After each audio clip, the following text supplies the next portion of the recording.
The rejection ceremony was supposed to destroy her. And as Mireia stood before the entire pack of Greymarch, the mate bond burning like poison in her chest, she knew what was coming. The Alpha King would speak the sacred words of severance. He would cut her loose before 1,000 witnesses. He would humiliate the bastard daughter of a disgraced bloodline and send her back to the shadows where she belonged. So the crowd waited for her to crumble. They waited for tears, for begging, for the pitiful collapse of a woman whose one chance at belonging had just been ripped away. Her father stood near the front, his expression carved from satisfaction. Her sister Cressida smiled behind her hand, barely concealing her triumph. But when Alpha King Corvain spoke the final word of rejection, something unexpected happened. Mireia smiled. Not a broken smile, not a mask of dignity, a real smile, wide and terrible and free. As if she'd been waiting for this moment her entire life. Then the shadows moved. They poured from her skin like living darkness, swirling around her body in ribbons of pure night. The torches flickered and died.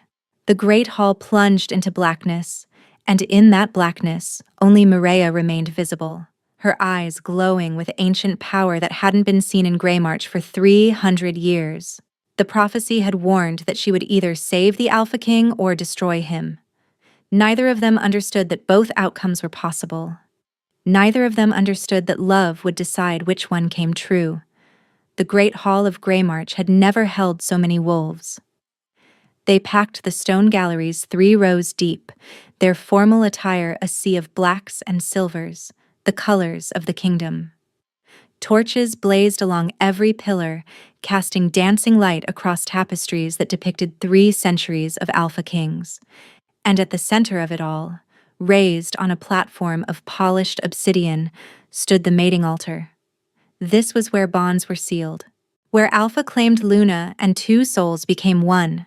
Tonight, it would serve a different purpose entirely. Mireia stood at the base of the altar steps, her hands clasped before her, her heart slamming against her ribs with such force she was certain the wolves closest to her could hear it. She wore white, because tradition demanded it. The gown was borrowed, slightly too large, hastily altered by servants who'd whispered about her the entire time they worked. The bastard daughter. The stain on the Blackthorn name. The girl whose mother had been executed for practicing forbidden shadow magic 20 years ago. And now, impossibly, catastrophically, she'd been identified as the Alpha King's fated mate. The bond had awakened 3 days prior. Mireia had felt it snap into place like a hook through her heart, painful and undeniable. She'd been in the market square, purchasing bread with the meager coins her father allowed her, when the Alpha King's procession had passed. Their eyes had met for exactly 1 heartbeat. 1 heartbeat. And everything had changed. The king's advisors had confirmed it within hours. The sacred tests had been performed. The bond was genuine, unbreakable by any natural means. Mireia Blackthorn, the unwanted daughter of a minor lord, was destined to become Luna of Greymarch. She'd allowed herself to hope. For 3 impossible days she'd imagined a different life. A life where she mattered. A life where she wasn't hidden away like a shameful secret. A life where someone might actually want her. But then the seer had come. Mireia didn't know what prophecy the old woman had whispered to the king. She only knew that his expression had transformed from confusion to ice. That he'd stopped answering summons. That his advisors had begun looking at her with something far worse than pity. Fear. Now she stood in the great hall, and the crowd's whispers washed over her like waves of poison. Why is she even here? If he's rejecting her, why the ceremony? To make it official, the bond must be severed by sacred right, or it will drive them both mad. Look at her. Does she even know what's about to happen? Of course she knows. Everyone knows. The king requested a public rejection. Maximum witnesses. He wants no question about his choice. Mireia kept her expression smooth, her breathing even. She'd learned long ago how to hide, how to become invisible even when standing in plain sight. It was the only way she'd survived this long. Her father, Lord Malachar Blackthorn, stood in the front row with her half-sister Cressida. He wasn't looking at Mireia. He never looked at her if he could avoid it. But Cressida was staring with barely concealed glee, her perfect lips curved in anticipation of the humiliation to come. It was Cressida who'd brought the seer to the king. Mireia was certain of it. Her sister had spent 23 years being the only daughter who mattered, the only heir worth acknowledging. The idea of Mireia rising above her, becoming Luna, becoming queen. It must have been unbearable. The great doors at the far end of the hall swung open. Silence crashed through the crowd like a physical force. Alpha King Corvain entered. He was tall, broad-shouldered, moving with the lethal grace that marked his bloodline. His hair was dark as a moonless night, swept back from a face that artists had tried and failed to capture. Sharp jaw, high cheekbones, eyes the color of molten silver that seemed to see through everything they touched. He was beautiful in the way a blade was beautiful, in the way a winter storm was beautiful. Cold and perfect and absolutely merciless, the crowd parted before him. Even the most powerful lords stepped aside, their wolves recognizing the dominance that rolled off him like heat from a forge. This was the Alpha King of Greymarch, ruler of 12 territories, commander of the largest army in the known world. And 3 days ago, the fates had declared Mireia his perfect match. Corvain climbed the altar steps without looking at her. His advisors flanked him, their faces grave. The high priest waited at the top, sacred oil gleaming in a ceremonial bowl. Only when the king reached the altar did he finally turn. Their eyes met. The mate bond screamed to life in Mireia's chest. It was like being struck by lightning, every nerve ending igniting at once. She felt him, felt his presence wrapping around her soul like iron chains. Her wolf, the beast she'd spent her entire life suppressing, surged toward the surface with desperate need. Mate, mate, mate. But Corvain's expression showed nothing. No recognition, no pull, no struggle, just ice. Mireia of House Blackthorn, he said, and his voice carried through the silent hall like the toll of a funeral bell. You have been identified as my fated mate by sacred bond. The crowd held its breath. I reject you. 3 words. 3 simple words, and Mireia felt the bond begin to tear. It was agony unlike anything she'd imagined, like someone reaching into her chest and ripping out pieces of her heart with their bare hands. But she'd been prepared for agony. She'd lived with it her entire life. What she wasn't prepared for was what happened next. I reject the bond that ties your soul to mine, Corvain continued, his voice growing louder, more formal, each word a blade. I reject any claim you hold upon my heart, my throne, my kingdom. I reject you utterly and completely, before these witnesses and before the gods themselves. The high priest raised the ceremonial oil. This was the final step. Once it was poured, the rejection would be sealed. Permanent, irreversible. The crowd began to murmur. Some wolves looked uncomfortable. Others seemed thrilled by the spectacle. In the front row, Cressida was practically vibrating with satisfaction. And Mireia? Mireia felt something shift deep inside her. She'd spent 23 years hiding, suppressing, pretending to be nothing, no one, a shadow of a person who didn't deserve to take up space. She'd watched her mother burn for the crime of possessing power. She'd endured her father's hatred, her sister's cruelty, the pack's disdain. She'd made herself small because small things survived. But now, standing before this cold king who was tearing out her soul without a flicker of remorse, something ancient awakened. Why am I still hiding? She thought. What's left to protect? The high priest began to pour the oil, and Mireia smiled. It rose to her lips unbidden, wide and wild and absolutely genuine. Not a mask, not a defense, pure, terrible freedom. She saw Corvain's eyes widen, saw confusion crack through his icy control. She's smiling, someone whispered. Why is she smiling? The oil splashed onto the altar. The bond shattered, and the shadows came. They erupted from Mireya's skin like living darkness, spiraling outward in ribbons of pure night. Every torch in the great hall flickered, then died. 1,000 wolves cried out as blackness swallowed the room whole, absolute and impenetrable. But Mireya could see perfectly. She could see everything. The terrified faces, the scrambling guards, the wolves falling over themselves to flee. And she could see Corvain, standing frozen at the altar, his silver eyes fixed on her with an expression she'd never expected to see on the Alpha King's face. Fear. "Shadow Wielder!" someone screamed. "She's a Shadow Wielder! Kill her! Kill her!" The darkness pulsed around Mireya like a heartbeat, like wings, like the embrace of something ancient that had been sleeping inside her for 23 years, waiting for this exact moment to wake. She looked at the king who had just rejected her, the king who had humiliated her before his entire kingdom, the king whose prophecy had declared she would either save him or destroy him. And she laughed. Guards rushed toward her through the darkness. Mireya didn't move. She didn't have to. The shadows moved for her. They surged outward like a tide of living night, slamming into the first wave of soldiers with enough force to send them sprawling. Swords clattered against stone, wolves yelped in shock and pain.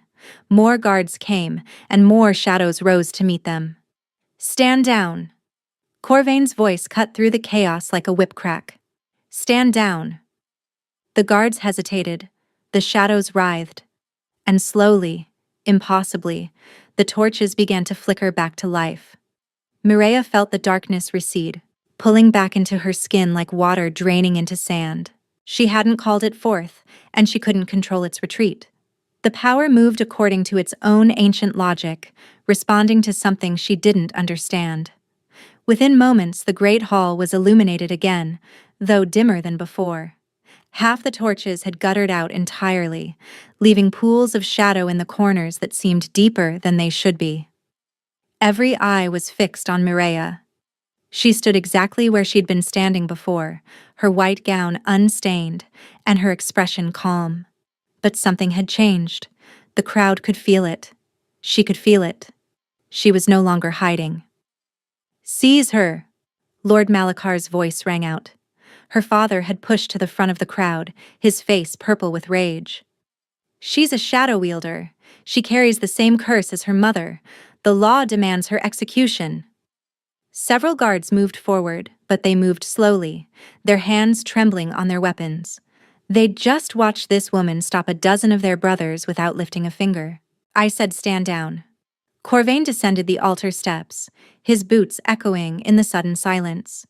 He walked past his advisors, past the high priest, past the ceremonial bowl of oil that still smoked faintly on the altar. He stopped directly in front of Mireya. This close, she could see things she'd missed before. The faint shadows beneath his eyes, as if he hadn't slept in days.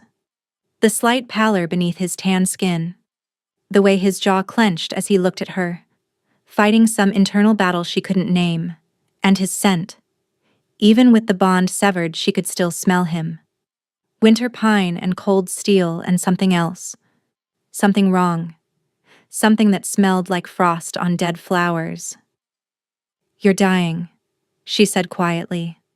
The words fell from her lips before she could stop them. Some instinct, some knowledge that had risen with the shadows, had seen the truth written in his very essence. Corvain's expression didn't change, but she saw his pupils dilate, saw the barely perceptible hitch in his breathing. "Guards," he said, not looking away from her. "Clear the hall." "Your Majesty," one of his advisors began. "Now." The single word carried enough alpha command to make even the most powerful wolves flinch. Within minutes, the great hall was emptying. Lords and ladies filed out in shocked clusters, whispering frantically. Guards escorted the reluctant, the curious, and the outraged. Lord Malakar tried to stay. "She is my daughter. I have the right to—" "You have no rights here," Corvain said coldly. "You surrendered those rights when you let her mother burn without protest. Get out." Mireia watched her father's face cycle through rage, humiliation, and finally, fear. He left without another word. Cressida followed, shooting Mireia a look of pure venom as she passed. The great doors boomed shut. Silence. Corvain and Mireia stood alone in the vast hall, surrounded by guttering torches and the lingering scent of extinguished flames. "You knew," Mireia said. "You knew I was a shadow wielder. That's why you rejected me." "No." Corvain's voice was flat. "I suspected you might carry your mother's bloodline. That was a concern, not a condemnation. Shadow wielders are rare, but not inherently dangerous." "Then why?" The question tore from her throat before she could cage it. "Why reject me so publicly? Why humiliate me before the entire kingdom?" For a long moment, he didn't answer. He simply looked at her, those silver eyes searching her face as if trying to solve a puzzle he hadn't expected. Then he reached into his coat and withdrew a folded parchment. "3 days ago," he said, "a seer came to my court. She claimed to have received a vision of such importance that she'd traveled 200 miles to deliver it personally." He handed Mireia the parchment. She unfolded it with trembling fingers. The writing was spidery, cramped, and barely legible. But the words were clear enough. "The shadow-born daughter of the fallen house will stand before the frozen throne. By her hand, the Alpha King shall fall. Or by her hand, be saved. There is no middle path. Choose wrongly, and the kingdom burns." Mireia read it twice, 3 times. Her heart had stopped somewhere around "shall fall." "You rejected me," she said slowly, "because a prophecy said I might destroy you. The prophecy said you would either save me or destroy me." Corvain's jaw tightened. "I chose to remove the possibility of either outcome. If we have no bond, if we have no connection, then the prophecy cannot come to pass. But the bond is severed now. Shouldn't I be escorted to the border? Executed? Why are we alone?" Corvain's silver eyes dropped to her hands, where faint traces of shadow still curled around her fingers like dark smoke. "Because I didn't expect this," he said quietly. "I didn't expect you to be the last shadow wielder in Greymarch." Mireia stiffened. "The last?" "Your mother's bloodline was ancient. When she was executed, the council believed the gift died with her. Shadow magic requires specific heritage. It cannot be taught or transferred." He took a step closer, and despite herself, Mireia held her ground. "There is a blight spreading through my kingdom," Corvain continued. "A corruption that my soldiers cannot fight, because it exists in darkness itself. It swallows villages. It devours livestock.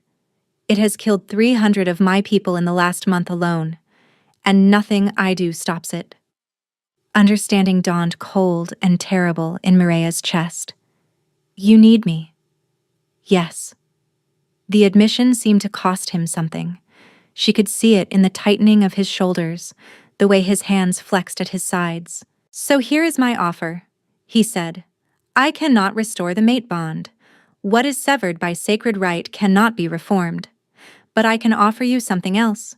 A political marriage, an alliance." Mireia's breath caught.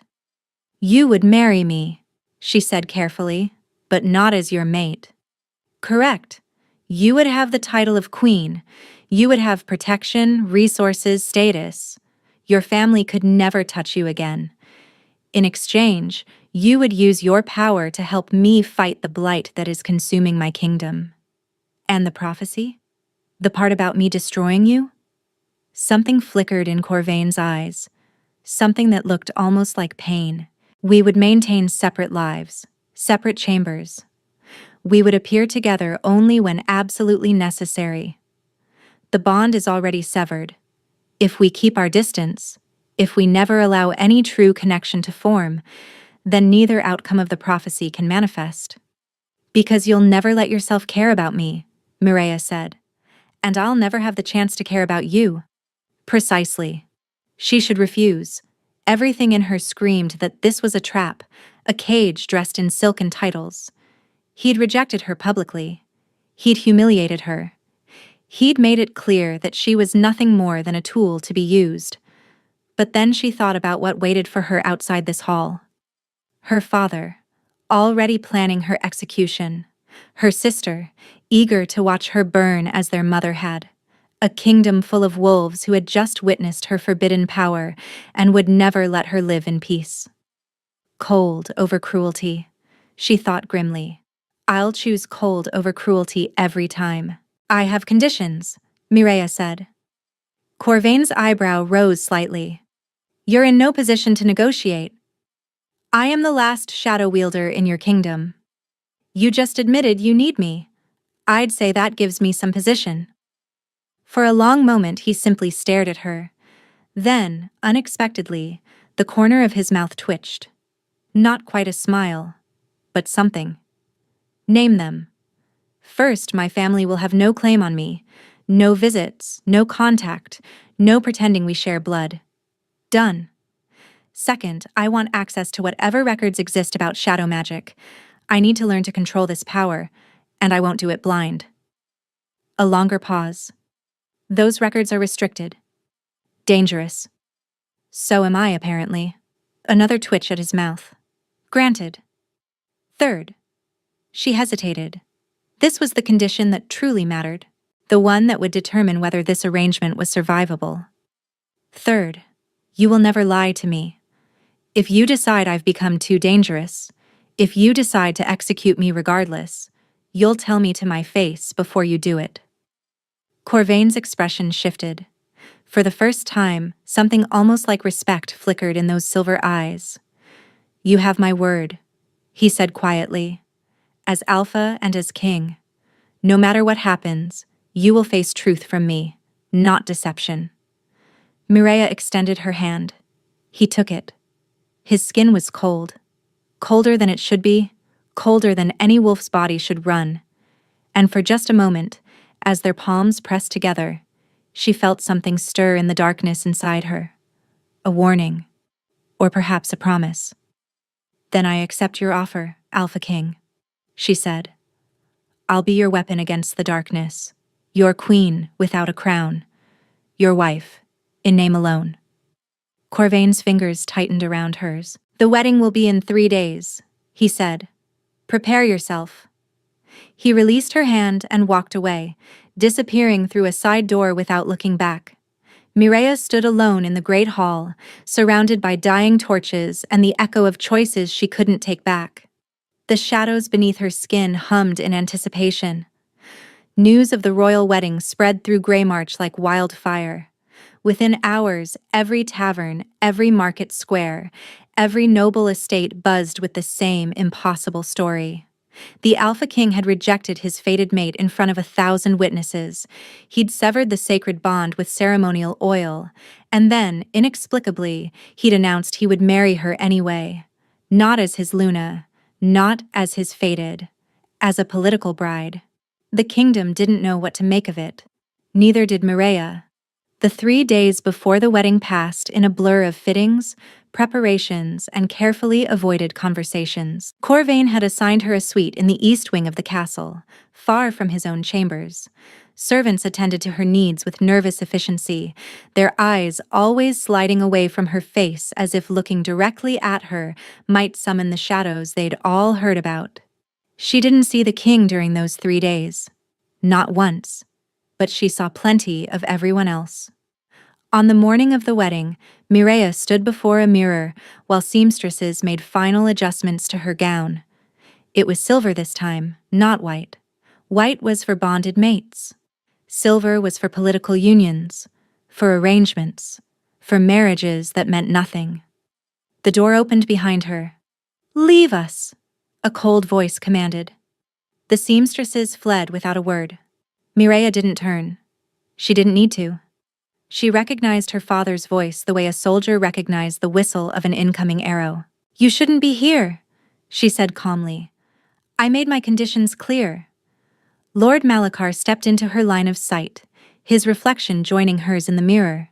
He'd aged in the 3 days since the rejection ceremony, or perhaps she was simply seeing him clearly for the first time. "Do you think a king's promise protects you?" His voice dripped with contempt. "You're still my blood, still my shame, still the monster who should have died with her mother." Mireya's fingers tightened on the fabric of her skirt, but her expression remained smooth. "The king's guard is stationed outside this room. One scream, and they'll be through that door. I'm not here to hurt you." Malachar smiled, and it was the cruelest expression she'd ever seen on a human face. "I'm here to warn you." "About what?" "About what happens when he discovers what you really are." Her father took a step closer, lowering his voice. "Your mother thought she could hide too. She thought her power made her special, protected, untouchable. But they always find out, Mireya. And when they do, they always burn us." "Mother didn't hide," Mireya said quietly. "She was gentle. She used her shadows to help people, to heal them. You're the one who reported her to the council." Something flickered in Malachar's eyes. Guilt, perhaps. Or simply annoyance at being reminded of his own betrayal. "I did what was necessary to protect this family's name." "You did what was necessary to protect yourself?" Mireya finally turned to face him directly. "You were terrified someone would discover that you'd married a shadow wielder, that your heirs might carry the curse. So you destroyed her, and you've been trying to destroy me ever since. You know nothing. I know Cressida brought that seer to the king. I know she's been whispering in royal ears since the mate bond was announced. And I know you allowed it because you'd rather see me dead than see me rise above you." Malachar's jaw clenched. For a moment, real hatred blazed in his eyes, not the cold contempt she was used to. Actual, burning hatred. "You think this marriage changes anything?" he hissed. "You think being queen will save you? The blight that's spreading through this kingdom isn't natural, girl. It's shadowborn. And when the king realizes that, when he understands that your very existence feeds the darkness that's killing his people." The door burst open. Guards flooded in, hands on their weapons, responding to some alarm Mireya hadn't heard. Behind them, framed in the doorway like a figure carved from ice, stood Corvain. His silver eyes swept the room, taking in Malachar's position, Mireya's pale face, the tension crackling between them. "Lord Blackthorn," the king said softly, "you were informed that your presence was not welcome in my castle." Malachar straightened, smoothing his coat with exaggerated dignity. "I came to wish my daughter well on her wedding day. Surely a father has that right." "You surrendered your rights when you handed your wife to the executioner." Corvain stepped forward, and Malachar involuntarily stepped back. "You surrendered them again when you tried to do the same to your daughter. Leave now, and I'll allow you to keep your title. Remain one moment longer, and I'll strip you of everything." The threat hung in the air like a blade, Malachar's face contorted through rage, humiliation, and finally, calculation. Whatever he was weighing behind those cold eyes, he apparently decided it wasn't worth the cost. "This isn't over," he said, looking at Mireya. "It's never over." Then he walked past the guards, past the king, and disappeared into the corridor. The guards followed at Corvain's gesture, pulling the door shut behind them. Silence fell over the room. Mireya released a breath she hadn't realized she was holding. "Thank you," she said quietly. Corvain didn't respond immediately. He was studying her with that unsettling intensity, as if trying to read something written beneath her skin. "What did he say to you?" "Nothing I haven't heard before." Mireya turned back to the mirror, forcing her hands to steady. "Threats, warnings, predictions of my inevitable doom."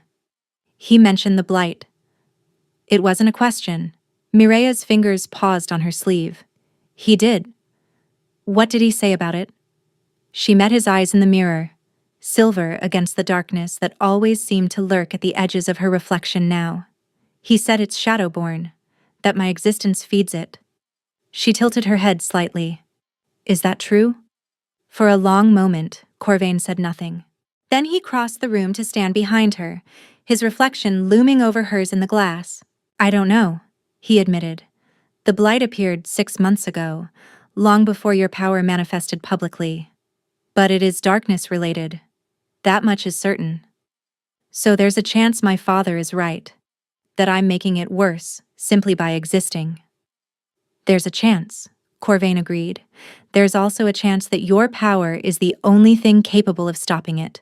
The prophecy speaks of salvation as well as destruction. Mireia laughed softly, bitterly. I'm either the cure or the disease. How comforting. The ceremony begins in 1 hour. Corvain's voice was flat again, businesslike. I came to escort you personally. There have been concerns about your safety. Concerns? Your sister has been busy. Half the court believes you've bewitched me with shadow magic. The other half believes I've gone mad. A muscle ticked in his jaw. I want no accidents between here and the Great Hall. Mireia absorbed this information with a calm she didn't feel. So I'll walk to my wedding surrounded by guards, marry a man who's promised never to love me, and spend the rest of my life wondering whether I'm saving the kingdom or damning it. Yes, Corvain said simply. That's exactly what you'll do. She should have been angry, should have felt trapped, used, diminished. But looking at her reflection, at the shadows that curled in her eyes like dark fire, Mireia felt something else entirely. Power. For the first time in her life, she was not hiding. For the first time, she was not apologizing for existing. She was about to become queen of the most powerful kingdom in the realm, married to a man who needed her, whether he wanted to admit it or not. And the shadows inside her sang with anticipation. The wedding ceremony was nothing like the rejection. Where that event had been packed with wolves eager to witness humiliation, this was attended by a small, tense gathering of essential nobles. The Great Hall had been reconfigured, the altar draped in silver rather than white, the ceremonial elements stripped to the barest minimum required for a political union. Mireia walked down the aisle alone. No father to give her away, no family to stand witness. Just her silver gown, and the shadows that whispered beneath her skin. Corvain waited at the altar in formal black, his expression carved from stone. But when she climbed the steps to stand before him, she caught something in his scent that hadn't been there during the rejection. Uncertainty. The high priest performed the ceremony with visible reluctance. Political marriages were rare. Political marriages to shadow wielders were unprecedented. Every word seemed to stick in his throat. Do you, Corvain, Alpha King of Greymarch, take this woman as your political bride, your queen in title, bound by alliance rather than fate? I do. And do you, Mireia of House Blackthorn, accept this union, knowing it carries no sacred bond, no claim of souls, and no promise beyond the political? Mireia looked at Corvain, at his cold silver eyes, his rigid posture, the invisible walls he'd built around himself. I do, she said clearly. Then by the authority vested in me, I declare this union sealed. You are bound by law and alliance. The woman is now Queen of Greymarch in title. No kiss, no claiming, no celebration. Just two people standing at an altar, promising nothing but mutual use. The small crowd applauded politely. Somewhere in the back, Mireia caught sight of Cressida's face, twisted with fury. Her sister hadn't expected this. Hadn't expected the king to actually go through with it after everything she'd done to prevent it. Corvain took Mireia's hand. His skin was cold, colder than it had been 3 days ago. The wrongness in his scent had grown stronger.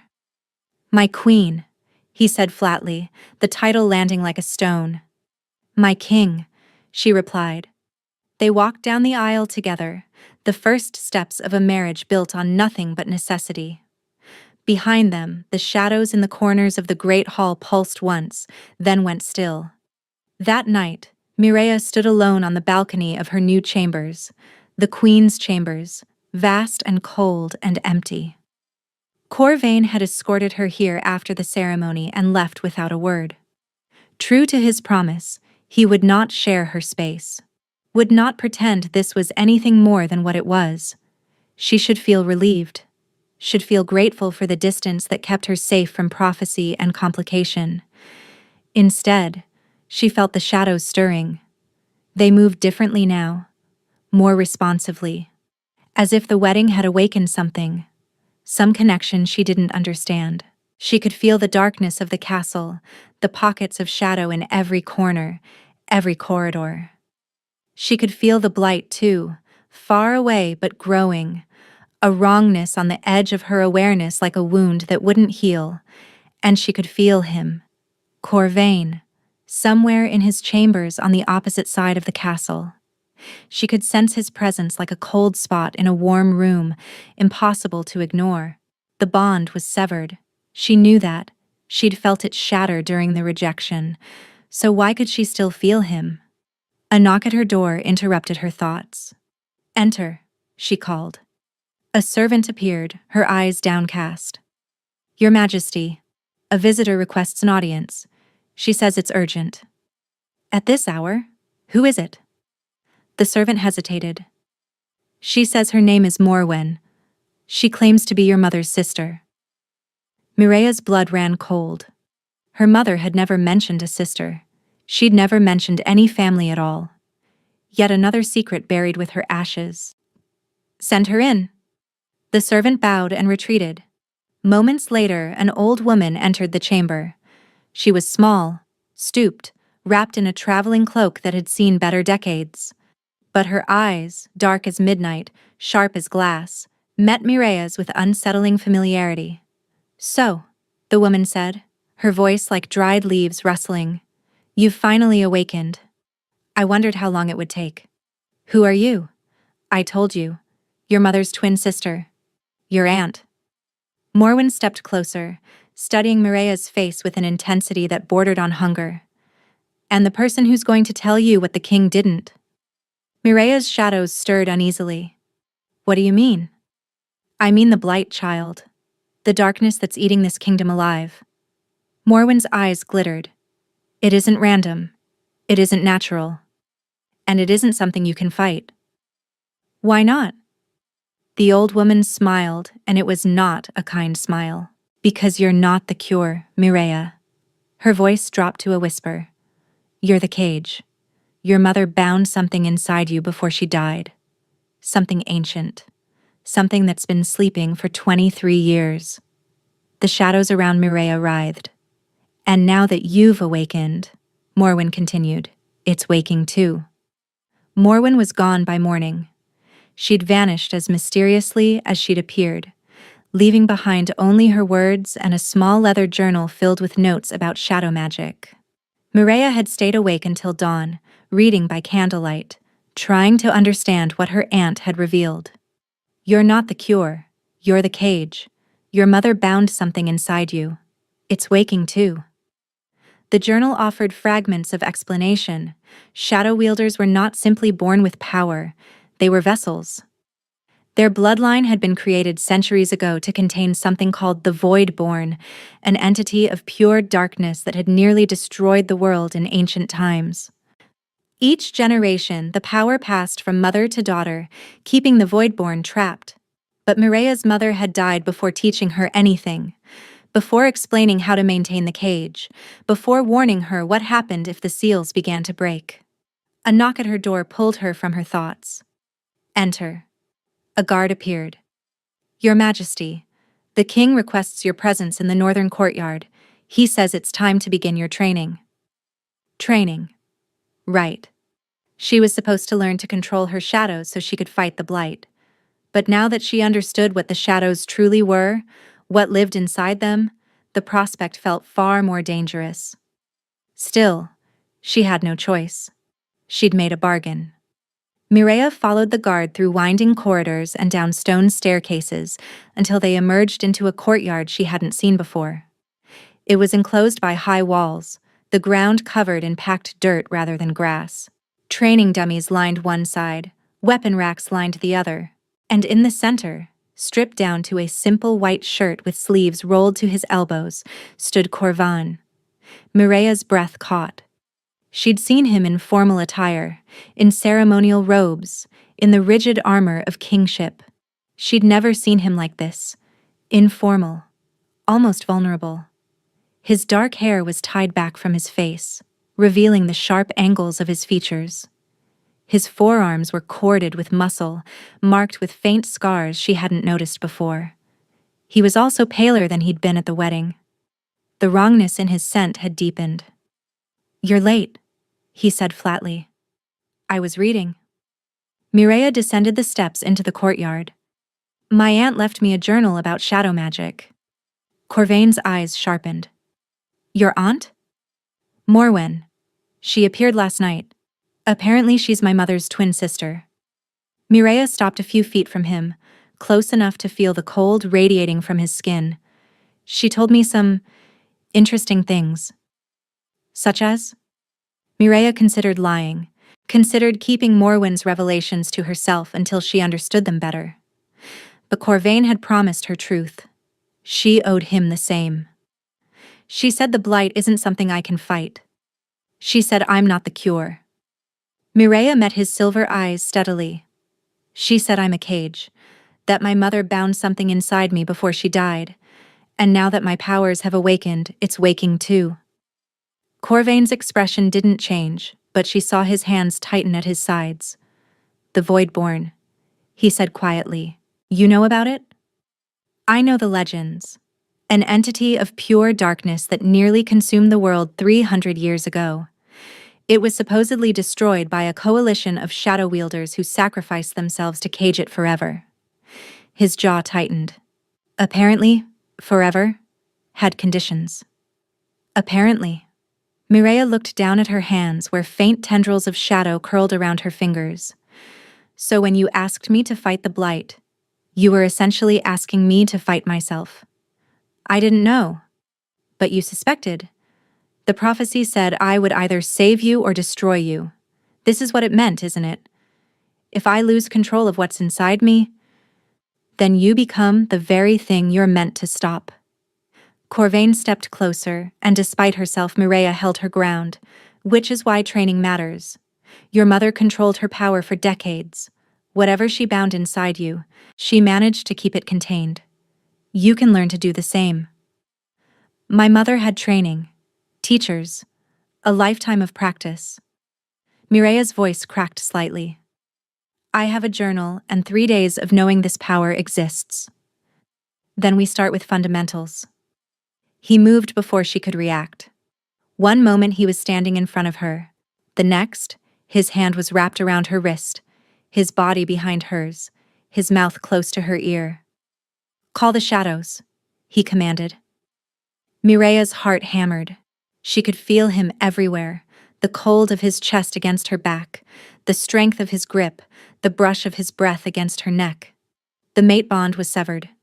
She shouldn't feel anything. She felt everything. "I don't know how to call them deliberately," she managed. "They just come." "Then make them come." His voice was low, controlled. "Feel the darkness inside you. Don't fight it. Don't fear it. Just reach." Mireia closed her eyes. She tried to ignore the distraction of his body against hers, the cold that seeped through her dress, the way her wolf stirred restlessly despite the broken bond. She reached. The shadows responded. They rose from her skin slowly this time, not in explosive waves but in gentle tendrils. They wrapped around her arms, her shoulders, extending outward like dark wings unfurling for the first time. "Good," Corvain breathed. "Now shape them.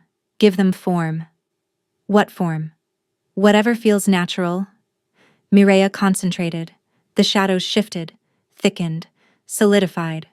When she opened her eyes, twin blades of pure darkness extended from her forearms, curved and gleaming and sharp as obsidian. Corvain released her wrist and stepped back, his expression unreadable. "Weapons," he observed. "Interesting first instinct." "I've spent my whole life needing to defend myself," Mireia said quietly. "I suppose that leaves a mark?" Something flickered in his silver eyes, something that looked almost like recognition. "Again," he said, "different form this time." They trained for hours, Corvain pushed her relentlessly, demanding she shape the shadows into shields, into chains, into walls of impenetrable darkness. By the time the sun began to set, Mireya's entire body ached and her control was fraying at the edges. Enough, Corvain finally said. You've done well for a first session. Mireya let the shadows recede, sagging slightly with exhaustion. You sound surprised. I expected more resistance. Most wolves with newly awakened powers fight their nature. You've accepted yours? I spent 23 years being told my nature was a curse, a stain, something to be ashamed of. Mireya looked at him steadily. Maybe I'm just tired of hating myself. Corvain was quiet for a long moment. Then, unexpectedly, he reached out and brushed a strand of hair from her face. The touch was gentle, brief. His fingers were ice against her cheek, but the gesture itself was anything but cold. You should rest, he said, his voice rougher than before. We'll continue tomorrow. He turned and walked away before she could respond, but Mireya stood frozen in the courtyard, her cheek still tingling where he'd touched her, her heart doing something she hadn't given it permission to do. This is dangerous, she thought. This is exactly what the prophecy warned against. The shadows inside her purred in agreement, or perhaps in anticipation. The training continued for weeks. Every morning, Mireya met Corvain in the northern courtyard. Every evening, she collapsed into bed with muscles screaming and shadows buzzing beneath her skin. And somewhere in between, something began to shift. It started with small things. The way Corvain's instructions became less clipped, more patient. The way he brought her water without being asked, pressing the cold flask into her hands when she was too exhausted to think straight. The way he stayed after sessions ended, not speaking, just present. Mireya told herself it meant nothing. Political alliance, mutual necessity, nothing more. But then came the night terrors. They began 3 weeks after the wedding, waking her in the small hours with visions of darkness and hunger, and something ancient pressing against the walls of her mind. She'd lie in bed afterward, shaking, feeling the void-born stir inside her like a beast testing the bars of its cage. She didn't tell anyone. What would she say? That the monster inside her was growing restless? That her cage was weakening? But Corvain knew anyway. You haven't been sleeping. They were in the courtyard, mid-session, when he said it. Mireya's hands faltered, and the shadow shield she'd been forming dissolved. I'm fine. You're not. Corvain stepped closer, his silver eyes scanning her face with that unsettling intensity. Your control has degraded. Your reflexes are slower, and there are shadows under your eyes that have nothing to do with magic. Maybe your training regimen is too brutal. Maybe you're lying to me about something important. Mireya's jaw tightened. You promised truth. You didn't promise I'd share every detail of my private life. Your private life affects your ability to cage the Voidborn. Corvain's voice was hard. If that cage breaks, everyone in this kingdom dies. So yes, I think I'm entitled to know when something is wrong. They stared at each other, tension crackling between them like lightning before a storm. Finally, Mireya looked away. Nightmares, she admitted quietly. I've been having nightmares. I see the Voidborn, or I think I do. Something vast and dark and hungry, pressing against the inside of my skull. Every night it feels closer, stronger. Corvain's expression shifted. The hardness faded, replaced by something she couldn't name. How long? 3 weeks, since the training started. She laughed bitterly. Perhaps learning to use my power was a mistake. Perhaps it gave the thing inside me permission to wake up. Or perhaps the Voidborn was already waking, and your training is the only thing keeping it contained. Mireya shook her head. You don't understand. It's not just nightmares. It's whispers. Sometimes, when I'm using my shadows, I hear a voice, promising things. Power, freedom, vengeance against everyone who ever hurt me. She expected horror, disgust, fear. Instead, Corvain reached out and took her hand. His grip was cold, but his touch was grounding. Real.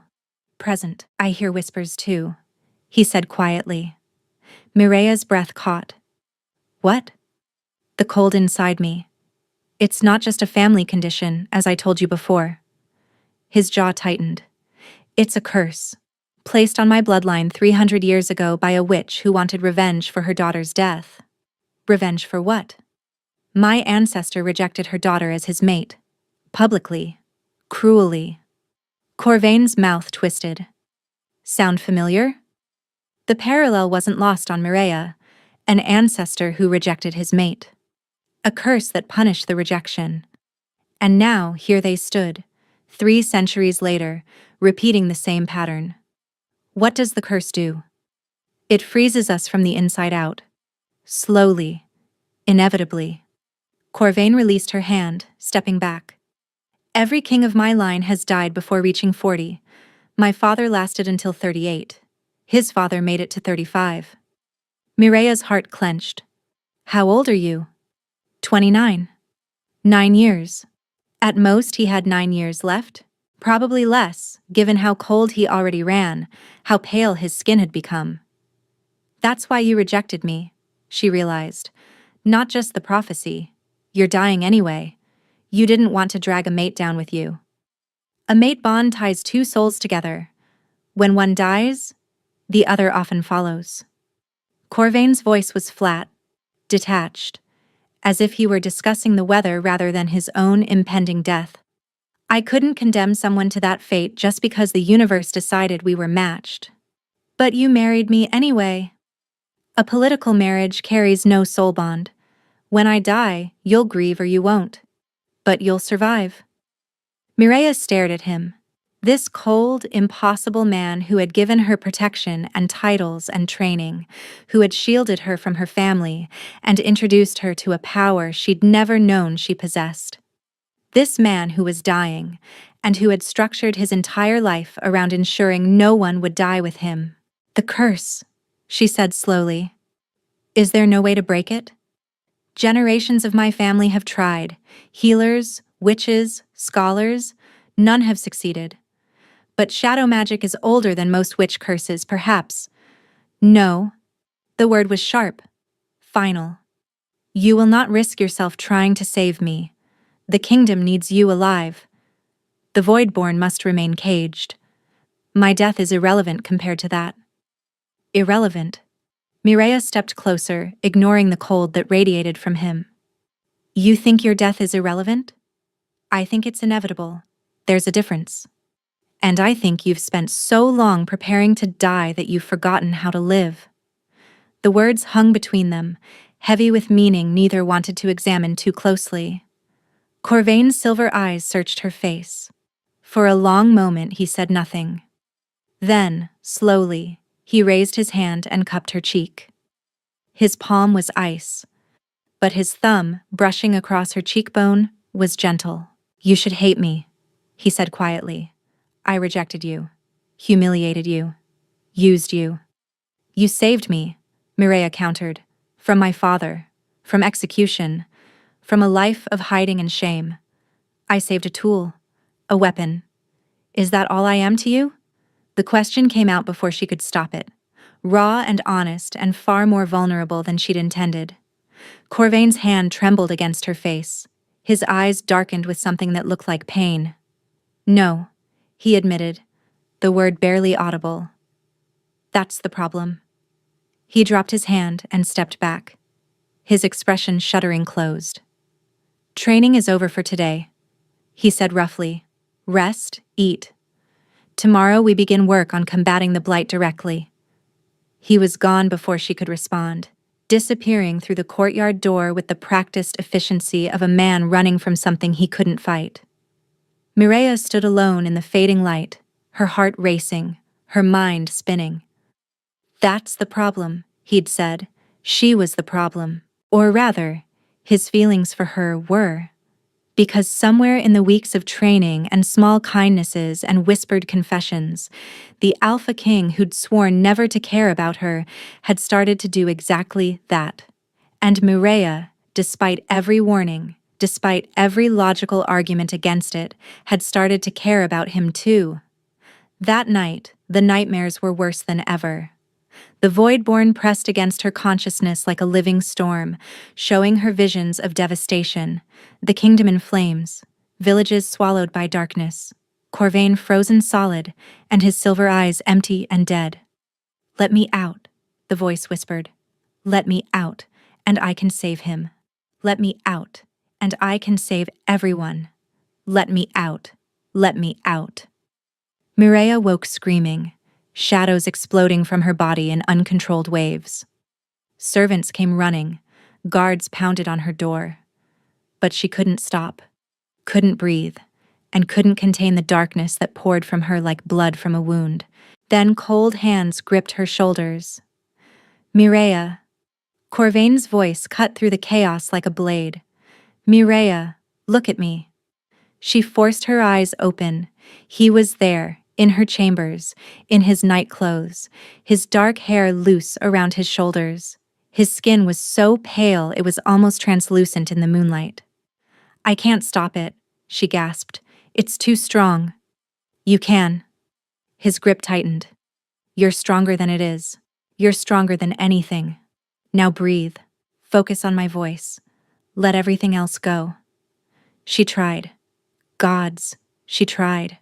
She focused on his eyes, his voice, and the impossible cold of his touch that somehow felt more real than anything else in the world. Slowly, painfully, the shadows receded. When the last tendril had disappeared beneath her skin, Mireia collapsed against him, trembling. Corvain caught her, his arms wrapping around her with a desperation that belied his usual control. "I have you," he murmured against her hair. "I have you." They stayed like that for a long time, queen and king, monster and dying man, holding each other in the darkness while their respective curses whispered hungrily at the edges of their minds. Neither spoke of what it meant. Neither needed to. After that night, everything changed. Corvain didn't return to his own chambers. He stayed, sitting vigil in a chair beside her bed, watching over her while she slept. The nightmares still came, but they were less intense now, less consuming, as if his presence alone pushed the Voidborn back. The servants noticed, the court noticed. Whispers spread through the castle like wildfire. The king never leaves her side now. He was in her chambers all night. Perhaps the political marriage has become something more. Mireia heard the whispers and ignored them. What did it matter what the court thought? The truth was far more complicated than rumor could capture. But the truth was also this: she was falling in love with him. Not the cold king who had rejected her. Not the political strategist who had offered her a loveless bargain. But the man who stayed awake so she could sleep. The man who touched her face like she was precious. The man who was dying, who had always been dying, and who had structured his entire existence around ensuring no one would mourn him when he was gone. She was falling in love with him, and it terrified her. Because the prophecy still hung over them. Because the Voidborn still whispered in her dreams. Because every time she let herself care, the universe seemed to punish her for it. A month after the wedding, Corvain took her to see the Blight. They rode out from the castle at dawn, accompanied by a small guard of his most trusted soldiers. The landscape changed as they traveled north. Lush forests giving way to barren earth, vibrant streams turning murky and stagnant. And then they crested a hill and saw it. The Blight was a wall of darkness. Not shadow, not night. Something else entirely. It stretched across the valley like a living wound, pulsing and writhing, swallowing everything it touched. Trees stood frozen mid-rot, their bark blackened, their leaves turned to ash. Animals lay scattered across the ground, preserved in death like insects in amber. "Gods," Mireia breathed. "It's grown since last month," Corvain said quietly. 3 more villages are inside it now. We managed to evacuate most of the residents, but..." He didn't finish the sentence. He didn't need to. "Can we go closer?" "Not safely. The few soldiers who've tried to enter have not returned. Mireia stared at the darkness, feeling it pulse in recognition. The Voidborn inside her stirred, reaching toward the blight like a hand reaching toward its own reflection. "Part of me," it whispered. "Part of us. Let me out, and I can reclaim it, control it, make it serve." She pushed the voice down, focusing on the reality before her. "It's connected to me," she said. "I can feel it." Corvain's head turned sharply. "What do you mean?" "The blight, the Voidborn inside me. They're resonating, like two instruments playing the same note." "Can you stop it? Pull it back?"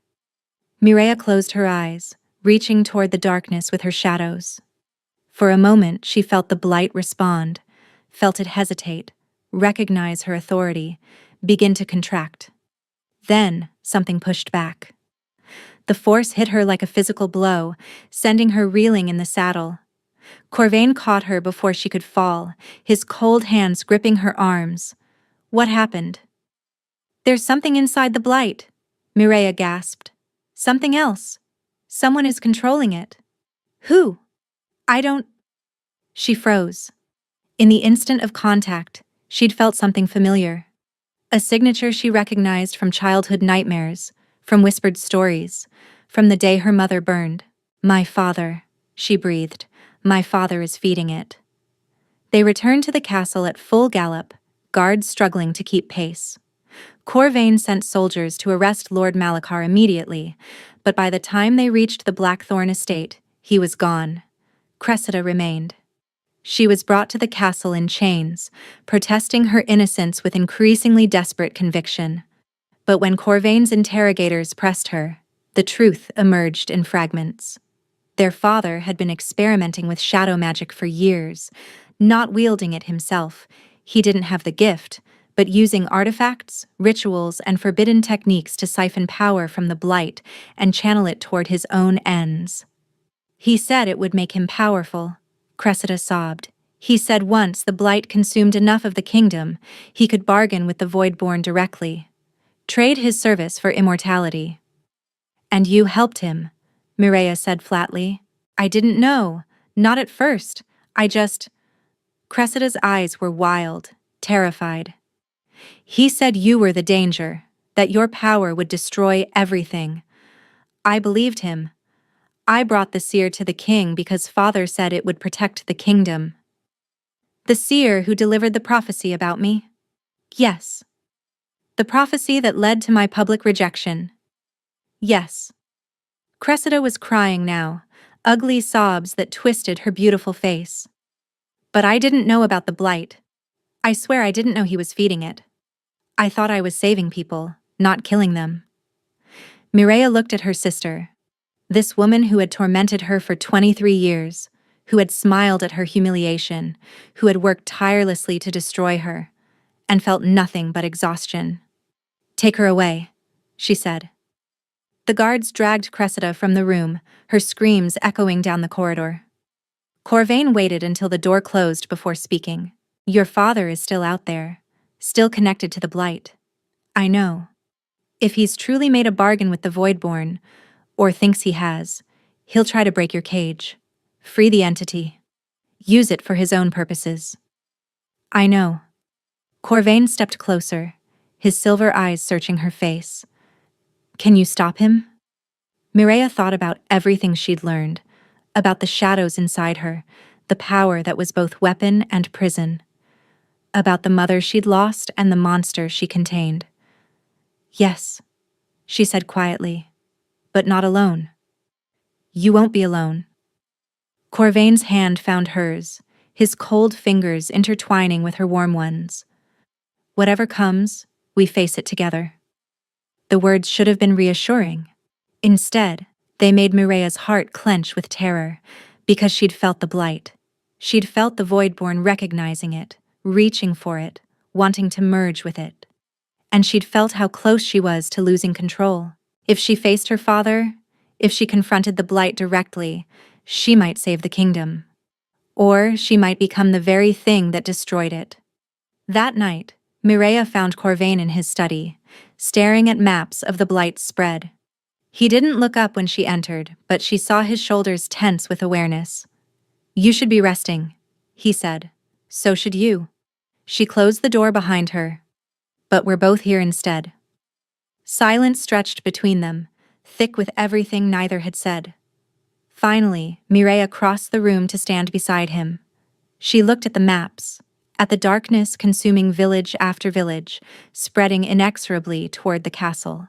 "We have maybe 2 weeks," Corvain said quietly. "At current rate of expansion, the Blight will reach the outer walls within 14 days. Then we stop it before then." "How?" "I go into the Blight. I find my father.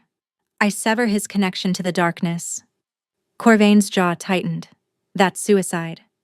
"It's the only option." Mireia turned to face him. "You said it yourself.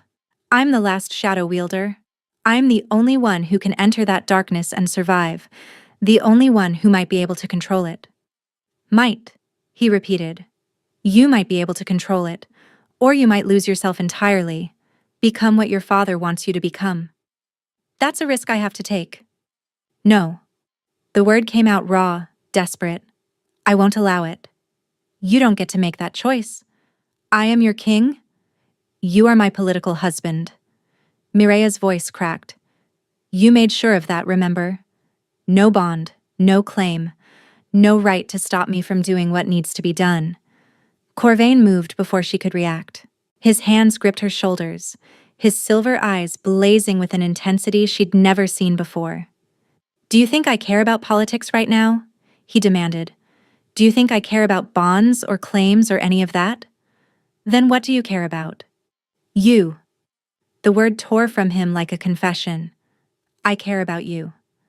I have cared about you since the moment you smiled at your own rejection.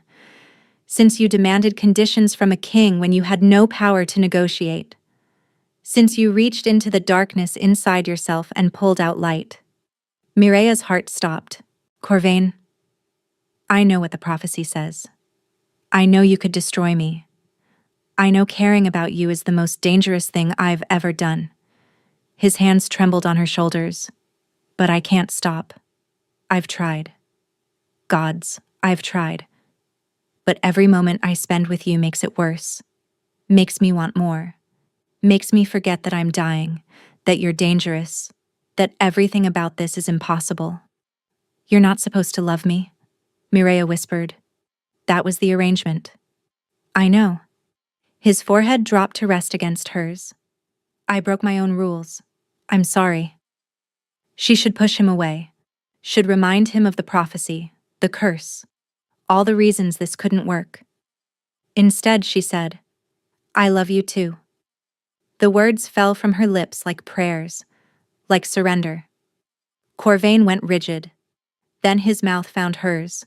The kiss was desperate, hungry, tasting of cold and shadow and everything they'd both been denying. His hands tangled in her hair. Her fingers gripped his shirt. They crashed together like storms meeting, like darkness finding light.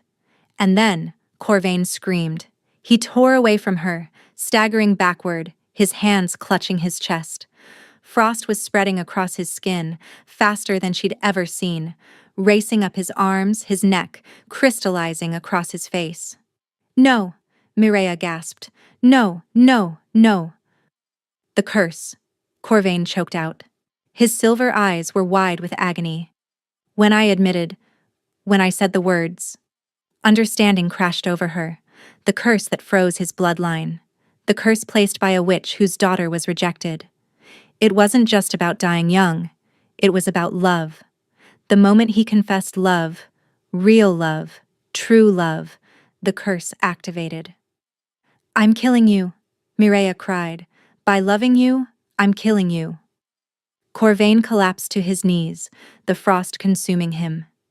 His breath came in shallow gasps, each exhale a cloud of frozen vapor. "Worth it," he managed. "You're worth it." "Don't say that." She fell to her knees beside him, shadows erupting from her skin in frantic waves. "Don't you dare say that.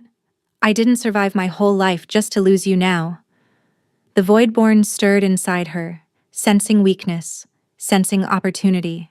"Let me out," it whispered. "I can save him. I can burn the ice away. I can give you both everything you want. Just let me out." For one terrible moment, Mireia considered it. Then she looked at Corvain, at the man she loved, at the king who had chosen her when no one else would, and she made a different choice. "I'm not letting you go," she said, "and I'm not letting it out." She pressed her hands to his frozen chest and did the impossible. She pushed her shadows into him, not to attack, not to destroy, but to warm, to thaw, to wrap around the ice magic that was killing him and slowly, impossibly, melt it from the inside. The Voidborn screamed in rage. The shadows fought her control. But Mireia held on, pouring everything she had into the man she loved. "This is what my mother did," she realized distantly. "This is what shadow magic is for. Not destruction. Protection. Not caging darkness. Channeling light." The ice began to retreat. Corvain's breathing steadied. And somewhere deep inside Mireia, a seal that had been weakening for weeks, finally cracked wide open. The Voidborn poured into her consciousness like a flood. Finally, it roared, finally free. Mireia screamed, and the world went dark. Mireia opened her eyes to darkness, not the familiar darkness of her chambers or the comforting shadows she'd learned to wield. This was absolute void, endless, infinite, and hungry. She floated in nothing, surrounded by nothing, consumed by nothing. And she was not alone. "At last," the Voidborn said. "After 300 years, I am free." Its voice came from everywhere and nowhere, resonating through her bones, her blood, her very soul. She couldn't see it, but she could feel it. Vast beyond comprehension, ancient beyond memory, patient beyond madness. "Your mother thought she could cage me forever," the Voidborn continued. "She bound me with her dying breath, sealed me inside her infant daughter, and trusted that the seals would hold." "They did hold," Mireia said. Her voice sounded strange in this place, thin and small. "For 23 years. 23 years of sleeping, dreaming, waiting. Something shifted in the darkness, circling her like a predator. But you woke me. You used the shadows. You let love crack your defenses. And now here we are." "Here we are," Mireia agreed quietly. "So what happens now?" "Now I consume you. I wear your body like a skin. I finish what I started 3 centuries ago, the complete annihilation of this pitiful world and everyone in it." Mireia should have been terrified. Part of her was. But another part, the part that had smiled at her own rejection, that had demanded conditions from a king, that had loved a dying man despite every warning, that part was angry. "No," she said. The Voidborn laughed. It was a terrible sound, like mountains crumbling, like stars dying. "No? You think you can stop me? You are a vessel, child, a container. You have no power that isn't mine." "You're wrong." Mireia reached inside herself, searching for the shadows that had become as familiar as her own heartbeat. "The shadows don't belong to you. They belong to me. They've always belonged to me. The shadows are me. Every tendril, every whisper, every dark corner of your power. It flows from my essence. Without me, you are nothing." "Then let's test that theory." Mireia pulled. Not outward, the way she did when shaping weapons or shields. Inward. She pulled the shadows toward her center, gathering them, compressing them, claiming them as her own. The Voidborn screamed, "Stop! Stop! You cannot." "My mother gave her life to cage you," Mireia said through gritted teeth. "My grandmother wielded these shadows before her, and her mother before that. 300 years of women in my bloodline, all of them stronger than you." She pulled harder. The darkness around her began to shrink, collapsing inward, concentrating into a single point of absolute black. "I will destroy everything you love. I will burn your kingdom. I will freeze your king's heart until it shatters. You'll try, Mireia agreed, but you'll fail. Because you made one mistake. What mistake? You waited too long? Mireia smiled, and it was the same terrible smile she'd worn at her rejection. You let me learn to love myself. And a woman who loves herself cannot be consumed by darkness. She pulled one final time. The void collapsed. Mireia gasped back to consciousness on the floor of Corvain's study. Her body ached everywhere. Her shadows writhed beneath her skin, agitated but contained. And the Voidborn? It was still there. She could feel it, diminished but not destroyed, pushed back into its cage but rattling the bars with furious determination. This isn't over, it hissed. You've only delayed the inevitable. Then I'll delay it again tomorrow, Mireia muttered, and the day after that. Mireia. She turned her head. Corvain lay beside her, his skin still pale but no longer frozen. The frost had retreated from his face, his hands, and his chest. He was alive, weak, but alive. You saved me, he said hoarsely. I melted some ice. She tried to smile, hardly heroic. You pushed your shadows into a curse that's killed every king in my bloodline for 3 centuries. You fought the Voidborn for control of your own mind. His hand found hers, cold fingers intertwining with warm. That's the definition of heroic. Before Mireia could respond, the study doors burst open. Guards poured in, swords drawn, faces pale with terror. Behind them came the captain of the royal guard, his expression grim. Your Majesties, he said, we have a situation. Corvain struggled to sit up, and Mireia helped him, her arm around his shoulders. Report. The blight has accelerated. It's moving twice as fast as before, consuming everything in its path. The captain swallowed hard. And there's something else. A man has appeared at the edge of the darkness. He says he wants to speak with the queen. Mireia's blood ran cold. My father. Yes, Your Majesty. Lord Malachar Blackthorn. He says... The captain hesitated. He says if you don't come to him within the hour, he'll unleash the full power of the blight on the castle. They rode out despite Corvain's weakened state.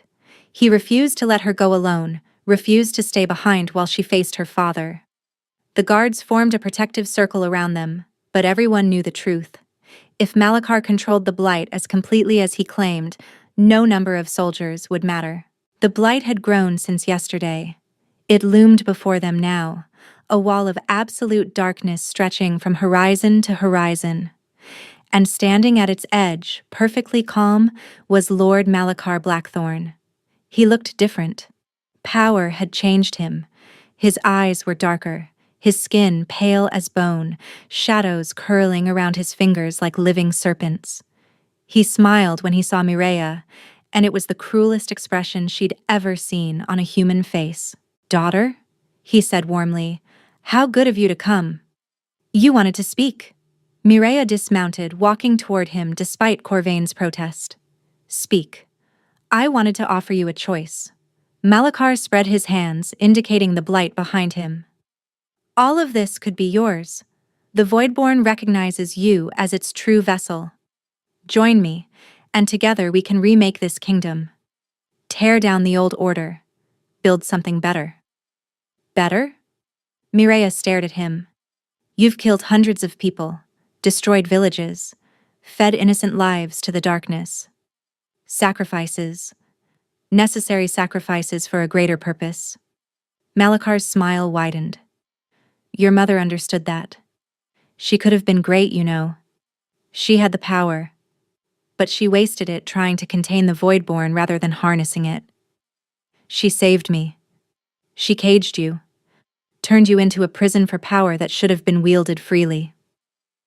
Malachar stepped closer, his shadow-wrapped hands reaching toward her. But I can free you. I can break the seals she placed, give you access to the Voidborn's full strength. And what do you get in return? Partnership. Your power, channeled through my will. Together, we could conquer not just Greymarch, but every kingdom in the known world. Mireia looked at her father. This man who had hated her since birth, who had murdered her mother, who had twisted her sister into a weapon against her. This man who saw power as the only thing worth wanting and cruelty as the only way to obtain it. "No," she said simply. Malakar's expression flickered. "You refuse?" "I refuse." Mireia's shadows began to rise, curling around her arms like dark armor. "I refuse your offer. I refuse your partnership, and I refuse to let you hurt anyone else." "Then you choose death." Malakar's voice hardened. "Yours, and your precious king's." He thrust his hands toward her, and the blight responded. Darkness surged forward in a massive wave, hungry and absolute, ready to consume everything in its path. Mireia didn't flinch. She raised her own hands and met the blight with shadows. The collision was catastrophic. Power crashed against power, darkness against darkness, each trying to overwhelm the other. Mireia felt the void born inside her surge toward the blight, wanting to merge, wanting to become whole again. "Let me out," it pleaded. "Let me join with my other half. We can destroy him together." "No." Mireia gritted her teeth, holding the creature back even as she fought her father's assault. "I don't need you to destroy him. I need me. You're not strong enough alone. Watch me." She pushed harder, channeling every ounce of will she possessed. The shadows obeyed her. Not the Voidborn's essence, but her own power, born from her bloodline, honed by her mother and grandmother and all the women who came before. And slowly, impossibly, the blight began to retreat. Malakar's eyes widened with disbelief. "How? How are you doing this?" "Because you were wrong about my mother." Mireia advanced, her shadows pushing his backward step by step. She didn't waste her power. She perfected it. She learned to wield darkness without being consumed by it, and she passed that gift to me. The Voidborn is caged, will always be caged. Mireia's voice rose with conviction. Because I'm not its vessel. I'm its prison. And prisons don't break just because someone rattles the bars. She reached out and grabbed her father's wrist. Her shadows poured into him, severing his connection to the blight like cutting strings from a puppet.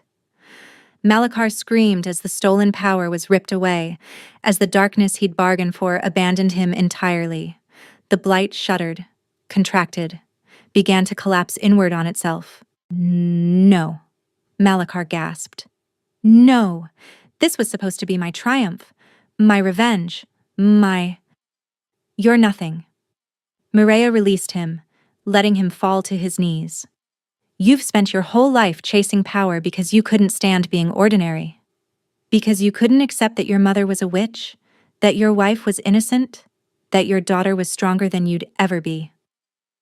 She looked down at the broken man before her, and for the first time in her life, she felt no fear of him, only pity. "Take him," she said to the guards. "He'll stand trial for his crimes, for the villages he destroyed, for the people he killed, for the wife he murdered." Malakar was dragged away, still screaming, still protesting, and still refusing to accept his own defeat. And behind Mireia, the blight continued to shrink, pulling back from villages and forests and fields, retreating into the nothing from which it had come. Corvain reached her side, his cold hand finding hers. "It's over," he said quietly. Mireia shook her head. "Not quite." She turned to face him, her shadows still writhing around her arms, the Voidborn still rattling its cage inside her mind. "The curse on your bloodline," she said. "The witch who cast it? She wanted revenge because her daughter was rejected." "Yes. But the curse activates when the king admits love." Mireia stepped closer, her free hand rising to cup his cold cheek. "What if that was never meant to be a punishment? What if it was meant to be a test?" Corvain frowned. "What do you mean?" 300 years of kings who never loved, who never risked the curse activating, who chose cold, distant marriages and lonely deaths over the possibility of real connection. Mireya's thumb traced his cheekbone, just as he'd done to her so many times before. What if the curse was designed to break when someone loved you back? When someone chose to fight for you instead of letting you freeze? Mireya, you said the curse accelerates when you admit love, but it started to reverse when I pushed my shadows into you, when I chose to save you instead of protect myself. Her eyes met his, steady and certain. The witch didn't curse your line to die. She cursed them to be alone until someone loved them enough to break through the ice. Understanding dawned in Corvain's silver eyes. And you, I love you. Mireya said the words clearly, deliberately. I love you, Corvain. Not despite the curse, not despite the prophecy. I just love you. Fully and completely and without conditions. She pressed her shadows into him again, but this time it wasn't desperate or fearful. It was intentional, controlled. A deliberate gift of warmth flowing from her into him. The cold in his skin began to fade. Color returned to his cheeks. Warmth flooded his body. The curse that had gripped his bloodline for 3 centuries crumbled like ice in spring, melting away under the force of something it had never encountered before. Love that chose to fight. Corvain gasped, his eyes going wide with shock. I'm warm, he breathed. Mireya, I'm actually warm. She laughed, tears streaming down her face. Yes, she said. You are. He pulled her into his arms and kissed her, and this time there was no curse to punish them. No ice spreading across his skin. No whispered threats from the darkness. Just 2 people who had found each other against impossible odds, holding on as if they'd never let go. The kingdom of Greymarch celebrated for 7 days, not because the blight was gone, though it was. Not because Lord Malachar had been imprisoned, though he had. Locked in the deepest dungeon, stripped of title and lands, awaiting trial for crimes that would take months to catalogue. Not even because the curse on the royal bloodline had been broken, though that news had spread through the kingdom like wildfire. They celebrated because their king was smiling. Corvain, who had never shown anything but cold control, who had been preparing for death since the day he was crowned, who had kept himself apart from everyone and everything, that Corvain was smiling, and it was because of her. Mireya stood on the balcony of the royal chambers, their chambers now, shared as they should have been from the beginning, watching the festivities in the courtyard below. Torches blazed against the night sky. Music rose from every corner. Wolves danced and laughed and howled with joy. You're missing the celebration. She turned to find Corvain behind her, dressed simply in dark trousers and a loose white shirt. His hair was unbound, falling around his shoulders like black silk. And his skin, gods, his skin was warm. She would never get used to that. I'm watching it, she said. That counts. It counts more if you're dancing. I don't dance. Neither did I. He crossed the balcony to stand beside her, his arm wrapping around her waist. Until you. Mireya leaned into him, feeling his warmth seep into her bones. The Voidborn was quiet tonight, pushed so far back into its cage that she could barely sense its presence. Her shadows curled contentedly beneath her skin, no longer a threat. Just a part of her. What happens now? She asked quietly. Now? Corvain pressed a kiss to her temple. Now we rule. Together. We rebuild the villages lost to the blight. We establish the academy your mother should have had access to, where shadow wielders can learn to use their gifts safely. We make Greymarch a kingdom where no one has to hide what they are. That sounds ambitious. I have an ambitious queen. His arm tightened around her. I also have a warm bed for the first time in my life, so I'm feeling optimistic. Mireya laughed, the sound surprising her. She hadn't laughed freely in... Had she ever laughed freely? Before Corvain, before the awakening, had there ever been a moment when she wasn't afraid? There's something else, Corvain said. His voice had changed, growing softer, more serious. Mireia turned in his arms to face him. What is it? The mate bond. He met her eyes, silver against shadow. It was severed during the rejection ceremony. I know it can't be restored by normal means. Corvain. But we're not normal, are we? He lifted his hand to her face, his warm palm cradling her cheek. Your magic broke a curse that had held my family for 300 years. Your mother bound an ancient entity inside a newborn infant. Shadow wielders have abilities that defy conventional understanding. Mireya's heart began to race. What are you saying? I'm saying I want the bond, the real bond, not a political arrangement, not a marriage of convenience. His thumb traced her cheekbone. I want your soul tied to mine. I want forever, Mireia. With you. Tears burned in her eyes. But if we bond and something happens to one of us, then we face it together.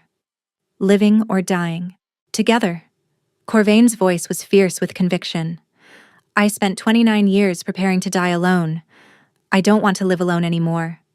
Mireia thought about everything that had brought them here, the rejection that had freed her, the curse that had shaped him, the prophecy that had warned she would either save him or destroy him. She had saved him, and in doing so, she had saved herself. Yes, she whispered. Corvain's face transformed with joy. Real joy, unguarded and overwhelming and beautiful. The ceremony has to be witnessed, he said, the words tumbling out. We'll need the high priest, the court, We don't need any of that. Mireia reached for her shadows. They rose to her call, eager and responsive, wrapping around both of them like a cocoon of living darkness. Shadow wielders bound souls long before priests existed, she said. My mother taught herself from stolen moments and hidden books. I carry her knowledge in my blood. She pressed her hand over his heart. He pressed his over hers.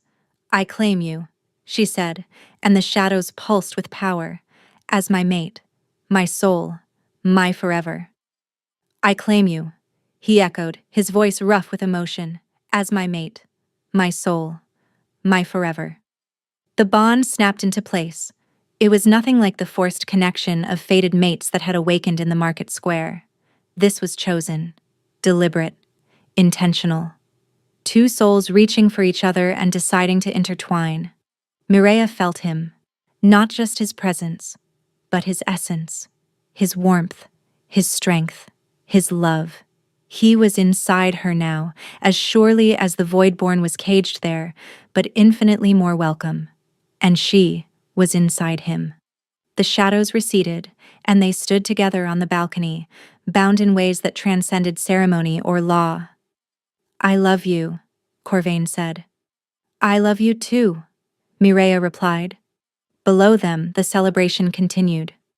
Above them, the stars blazed in a sky unmarred by darkness. And between them, the mate bond hummed with quiet, eternal certainty. Morwen appeared one final time, 3 months after the bonding ceremony. Mireia found her in the royal gardens, seated on a stone bench, looking older than she had during their first meeting. But her eyes were the same, sharp, knowing, infinitely deep. Aunt, Mireia greeted her. You've been avoiding my summons. I've been watching. Morwen patted the bench beside her. Sit. We have much to discuss. Mireia sat. The winter sun was warm on her face, and somewhere nearby, Corvain was meeting with his council. She could feel his contentment through the bond like a second heartbeat. The Voidborn, Morwen said without preamble. It's still inside you. I know. It will always be inside you. The cage your mother built is strong, but not indestructible. You'll spend your entire life maintaining it. I know that too. Morwen studied her for a long moment. Then, unexpectedly, she smiled. Your mother would be proud, she said softly. She always believed you'd be stronger than her. Stronger than all of us. Mireia's throat tightened. I wish I could have known her. You carry her inside you. Every shadow you wield, every seal you maintain, that's her legacy. her gift to you. And the Voidborn? Is that her gift too? No. Morwen's expression grew serious. The Voidborn is a burden, a responsibility, a weight you'll carry until you pass it to your own daughter someday. Mireya's hand moved unconsciously to her stomach. She wasn't showing yet, but she knew. Had known for weeks. You've sensed it, Morwen observed. A girl, Mireya confirmed, due in the spring. She'll be strong, stronger than you even. The bloodline is purifying itself, generation by generation. Morwen rose from the bench, pulling her traveling cloak tighter. I'll return when she's born. There are things I need to teach you both. Where are you going? To prepare. The Voidborn isn't the only ancient power that sleeps in this world, child. Your daughter will need allies when the others begin to wake. Morwen began to walk away, then paused. Tell the king congratulations. He's handled his new warmth better than I expected. Mireya laughed. He still forgets he doesn't need 3 blankets at night. Old habits. Morwen's eyes twinkled. Though I suspect some habits are worth keeping. Then she was gone, disappearing between the garden hedges as mysteriously as she'd arrived. Mireya sat alone for a while, her hand on her stomach, feeling the tiny flutter of new life growing inside her. Another shadow wielder. Another cage for the Voidborn. Another link in a chain that stretched back 300 years and would stretch forward into eternity. But also, a daughter. A child born of love, not obligation. A life created by 2 people who had chosen each other against impossible odds. The shadows inside her hummed with something that felt almost like awareness. Another cage, the Voidborn whispered. Another vessel. Another generation of imprisonment. Mireya smiled. Another generation of women stronger than you. The darkness fell silent. That evening, Mireya found Corvain in the Great Hall, the same hall where he'd rejected her, where she'd awakened her power, where their story had truly begun. He was alone, standing before the mating altar, his expression thoughtful. Having second thoughts? She asked, approaching him. Having memories. He turned to face her, his silver eyes warm in a way they'd never been before. This is where I lost you, and found you. You never lost me. Mireya took his hand. You just took the scenic route. The scenic route through public humiliation, near-death experiences, and ancient curses? Exactly. She grinned. Very scenic. Corvain laughed, the sound still new enough to surprise them both. He pulled her close, his arms wrapping around her with familiar warmth. I have something for you, he said. Oh? He reached into his pocket and withdrew a small box. Inside, nestled in velvet, was a ring. Not the political marriage band she'd worn for months, but something else. A delicate silver circle set with a stone of pure black that seemed to swallow the light around it. Shadow opal, Corvain explained. The rarest gem in Greymarch. They say it can only be worn by someone who has faced their darkness and won. Mireya stared at the ring, tears pricking her eyes. Will you wear it? Corvain asked. As a symbol of our real bond? Our real marriage? Yes. The word came out thick with emotion. Yes, I'll wear it. He slid the ring onto her finger and it fit perfectly, as if it had been waiting for her, just as he had been waiting for her, all along. My queen, he murmured. My king, she replied. They kissed in the great hall where everything had begun, shadows curling around them like a blessing, the mate bond singing between their souls. Outside, the kingdom of Greymarch thrived. The blight was a memory. The curse was broken. Malachar sat in the deepest dungeon, awaiting a trial that would end with his execution. Cressida had been exiled to a distant territory, forbidden from ever returning. She'd wept at the sentencing, but Mireya felt nothing. Some bonds were too broken to repair. And on the throne sat a king who had learned to love, and a queen who had learned to stop hiding. Neither of them had expected this. Neither of them had planned for it. They'd entered their arrangement seeking survival, not love. Safety, not happiness. But sometimes the universe has its own plans, and sometimes those plans are exactly what we needed all along.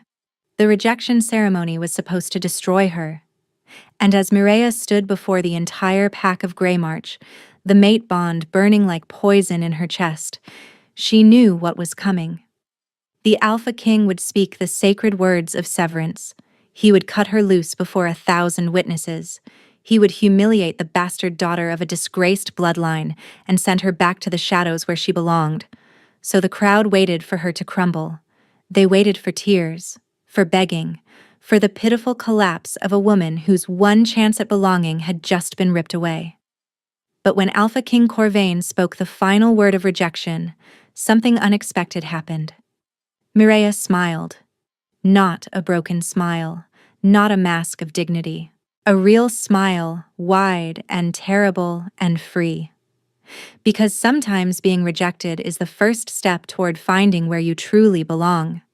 And sometimes the person who rejects you becomes the one who can't live without you. Thank you for listening to this story. If you enjoyed it, please leave a like and subscribe for more tales of love, magic, and second chances. Drop a comment below telling me your favorite part. I read every single one, and your support means more than you know. Until next time.